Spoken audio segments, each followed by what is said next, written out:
बच्चों, मैं विजय लाल साहा, आपके हिंदी शिक्षक। आज मैं वर्ग सप्तम को हिंदी व्याकरण के पाठ क्रिया के विषय में चर्चा करने जा रहे हैं। आशा है कि आप लोग इसे ध्यानपूर्वक सुनेंगे और इसे याद भी करेंगे।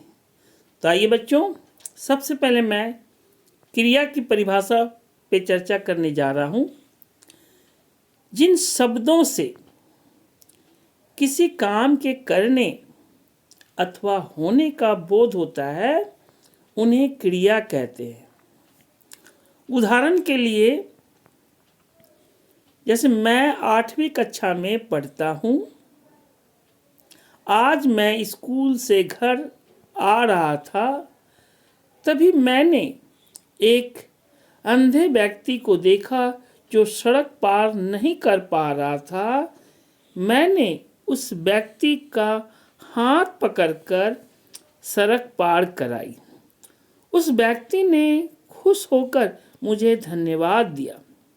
तो देखो बच्चों, यहाँ जो जितने लाल रंगों से लिखे हुए जो शब्द हैं वे सारे शब्द क्रिया हैं। यानी पढ़ता हूँ, आ रहा था, देखा, पा रहा था, पकड़कर, पार करवाई, होकर और दिया, ये सारे शब्द क्रिया के उदाहरण हैं। अब आइए क्रिया से संबंधित महत्वपूर्ण जानकारी, इसे गौर से ध्यान से भी सुन। क्रिया दो प्रकार से होती है। कुछ क्रियाएं की जाती है, जैसे मैं खाना खा रहा हूँ, और कुछ क्रियाएं स्वयं होती है, जैसे नदी में पानी बह रहा है, हवा बह रही है, पेड़ डोल रहे हैं। तो ऐसी क्रिया जो है जिसे की नहीं जाती वो स्वतः होती है। अब आइए, यदि वाक्य में कर्ता के साथ विभक्ति चिन्ह का प्रयोग नहीं किया गया हो तो क्रिया कर्ता के अनुसार होती है। जैसे माली फूल तोड़ता है, तो यहाँ कर्ता का माली है जो पुल्लिंग है और एक वचन है, इसलिए यहाँ माली फूल तोड़ता है वो पुल्लिंग है, इसीलिए ये तोड़ता शब्द लगा। अब आइए दूसरा, चूहिया चूचू करती है। यह चूहिया क्या है? स्त्रीलिंग है और चिड़िया बहुवचन है, तो इसलिए यहाँ जो है चूहिया चूचू करती है। अब आओ, उसी प्रकार यदि वाक्य में कर्ता के साथ विभक्ति चिन्ह का प्रयोग किया गया हो तो क्रिया कर्म के अनुसार होती है। जैसे राधा ने गाना गाया, तो यहाँ देखिए राधा स्त्रीलिंग है लेकिन गाना पुल्लिंग है। हाँ, तो यहाँ क्रिया जो है वह गाना के आधार पर, चूंकि गाना पुल्लिंग है और एक वचन है। दूसरे उदाहरण में देखिए, राम ने रोटियां खाई, तो रोटियां क्या है? स्त्रीलिंग है और रोटियां बहुवचन भी है, तो उसके आधार पर राम ने रोटियां खाई। अब आइए, क्रिया विकारी होती है, अर्थात लिंग, वचन और काल के अनुसार इसके रूप बदलते हैं। जैसे लिंग के आधार पर, अब देखिए लिंग के आधार पर रोहन स्कूल जाता है, चूंकि वह पुल्लिंग है, और सीमा स्कूल जाती है चूंकि वह स्त्रीलिंग है, तो यहाँ लिंग के आधार पर जाता है और लिंग के आधार पर ही जाती। अब आइए वचन के आधार पर, चूहा भाग रहा है, एक वचन में है, चूहे भाग रहे हैं, ये बहुवचन पे है। उसी प्रकार काल के आधार पर आइए, मैं कल घूमने जाऊंगी, अब मैं कल घूमने गई थी, ये काल के आधार पर हो गए। अब आइए, क्रियापद है जो है क्रियापद बहुवचन क्रिया के लिए निर्धारित है, परंतु कभी कभी बड़े सम्मानित कर्ता के साथ आदर सूचक रूप में भी हैं का प्रयोग किया जाता है। जैसे पिताजी अभी आ रहे हैं। अब आइए बच्चों, धातु क्या है? क्रिया का मूल रूप धातु कहलाता है। धातु जिससे जो है इससे शब्द बनाते, इसके 4 भेद होते हैं जो इस प्रकार है। सामान्य धातु, व्युत्पन्न धातु, नाम धातु और मिश्र धातु, ये 4 प्रकार के धातु हैं। हम सभी धातु की जो है अलग अलग परिभाषा बता रहे हैं कि सामान्य धातु किसे कहेंगे। देखिए, मूल रूप में यानी धातु के मूल रूप में ना प्रत्यय लगाने पर जो रूप बनता है उसे हम सामान्य धातु कहा जाता है। जैसे पढ़ धातु है और इसमें ना जोड़ दिया तो क्या हो गया, पढ़ना। उसी प्रकार लिख धातु है, इसमें ना जोड़ने पर ये ना, लिखना, यानी ये सामान्य धातु हो गए। अब आइए व्युत्पन्न धातु। सामान्य धातु में प्रत्यय लगाकर बनाई गई धातु को व्युत्पन्न धातु कहा जाता है। जैसे दे से दिलवाना, चल से चलवाना, सो से सुलवाना। तो यहाँ जो है ये व्युत्पन्न धातु के उदाहरण है। अब आइए नाम धातु।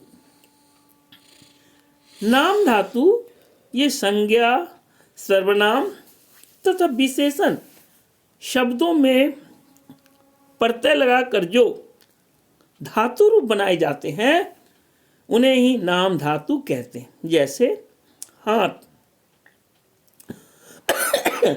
तो हाथ से हो गया हथियाना, अपना से अपनाना और दोहरा से दोहराना। अब आइए चौथा, मिश्र धातु। मिश्र धातु यानी संज्ञा, विशेषण तथा क्रिया विशेष शब्दों के बाद करना, लगना, लेना, होना, आना आदि जोड़कर बनाई जाती है, उसे मिश्र धातु कहते हैं। जैसे बुढ़ा तो बूढ़ा होना, ऊपर ऊपर आना। उसी प्रकार अब आइए क्रिया के भेद। क्रिया को विभाजित करने के 2 आधार हैं। पहला कर्म के आधार पर और दूसरा रचना के आधार पर। अब आइए कर्म के आधार पर। कर्म के आधार पर क्रिया के 2 भेद होते हैं जो इस प्रकार है। पहला अकर्मक क्रिया और दूसरा सकर्मक क्रिया। अब आइए अकर्मक क्रिया किसे कहते हैं। अकर्मक क्रिया वे वाक्य जिनमें क्रिया के साथ कर्म का उल्लेख नहीं किया जाता है उन्हें अकर्मक क्रिया कहा जाता है। या ऐसा भी कह सकते हैं जिस वाक्य में क्रिया का फल कर्म पर न पड़कर कर्ता पर पड़ता है उसे अकर्मक क्रिया कहते हैं। जैसे कशिश हंस रही है, चिड़िया उड़ रही है, तो उपयुक्त वाक्यों में क्रिया के साथ कर्म का उल्लेख नहीं किया गया है, क्रिया का फल केवल कर्ता पर ही पड़ रहा है, अतः ये अकर्मक क्रिया है। अब इसकी पहचान के लिए आप कैसे समझेंगे ये अकर्मक क्रिया है। तो देखिए, क्रिया के पहले किसको या क्या लगाकर प्रश्न करने पर यदि उत्तर न मिले तो अकर्मक क्रिया है। जैसे सुभाष लिख रहा है, प्रश्न है कि सुभाष क्या लिख रहा है, तो इसमें उत्तर नहीं मिलता है, अतः वह अकर्मक क्रिया है।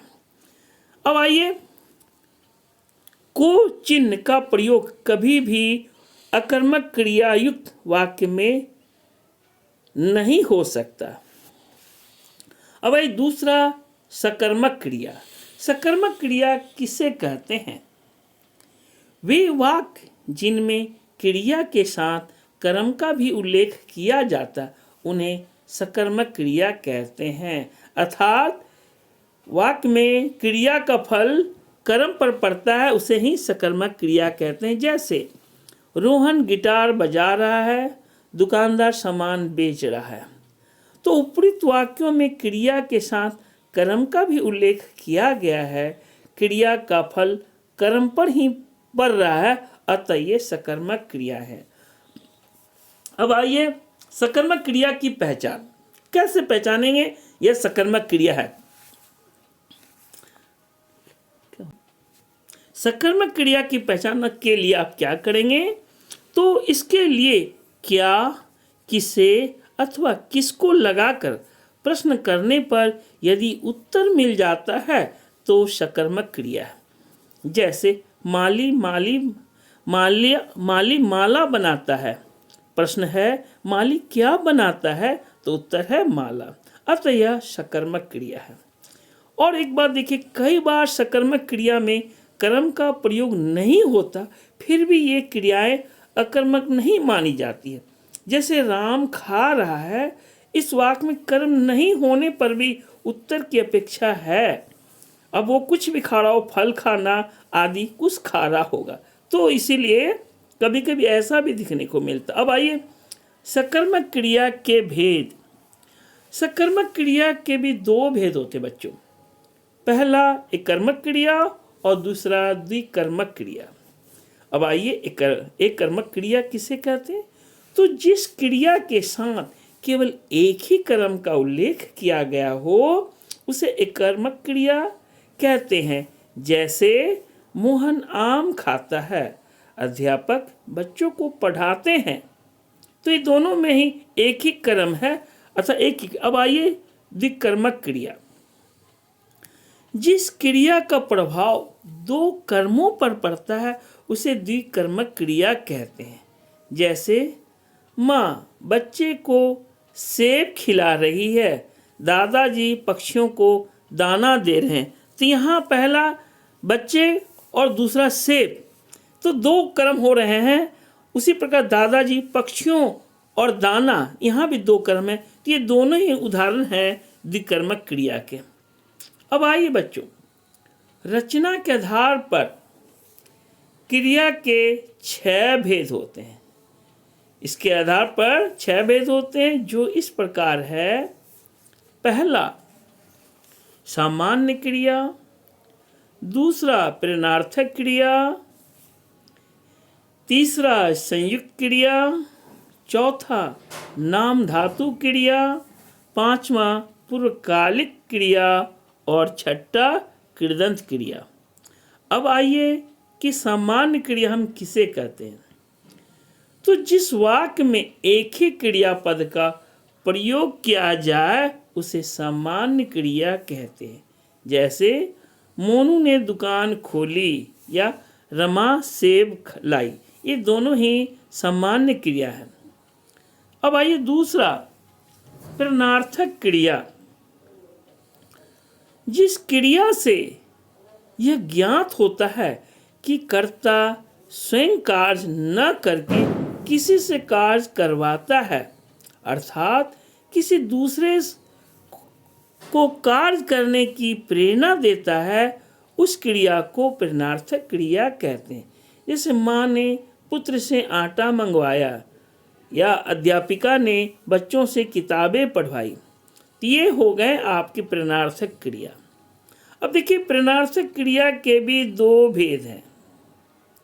वे इस प्रकार है, एक है प्रथम प्रेरणार्थक क्रिया और दूसरा है द्वितीय प्रेरणार्थक क्रिया। अब देखिए प्रथम प्रेरणार्थक क्रिया क्या है? तो जिन क्रियाओं को कर्ता स्वयं शामिल होकर कार्य करने की प्रेरणा देता है उन्हें प्रथम प्रेरणार्थक क्रिया कहते हैं। जैसे दादी जी मोना को पढ़ाती है, जोकर दर्शकों को हंसाता है, ये दोनों ही उदाहरण है प्रथम प्रेरणार्थक क्रिया। अब आइए द्वितीय प्रेरणार्थक क्रिया। जिन क्रियाओं में कर्ता स्वयं सम्मिलित न होकर दूसरे को कार्य करने की प्रेरणा देता है उन्हें द्वितीय प्रेरणार्थक क्रिया कहते हैं। उदाहरण के लिए जैसे अध्यापक बच्चों से कहानी सुनवाते हैं। दूसरे उदाहरण पे दुकानदार नौकर से झाड़ू लगवाता है। ये दोनों ही उदाहरण द्वितीय प्रेरणार्थक क्रिया है। अब आइए तीसरा संयुक्त क्रिया। संयुक्त क्रिया जब 2 या 2 से अधिक क्रियाएं आपस में मिलकर एक पूर्ण क्रिया बनाती है तो उसे संयुक्त क्रिया कहते हैं। साधारणतः मुख्य क्रिया के साथ सहायक क्रिया का प्रयोग किया जाता है, जिसमें पहली मुख्य क्रिया होती है और दूसरी सहायक क्रिया जो कि मुख्य क्रिया के अर्थ का विस्तार करती है। इस प्रकार की क्रिया ही संयुक्त क्रिया कहलाती है।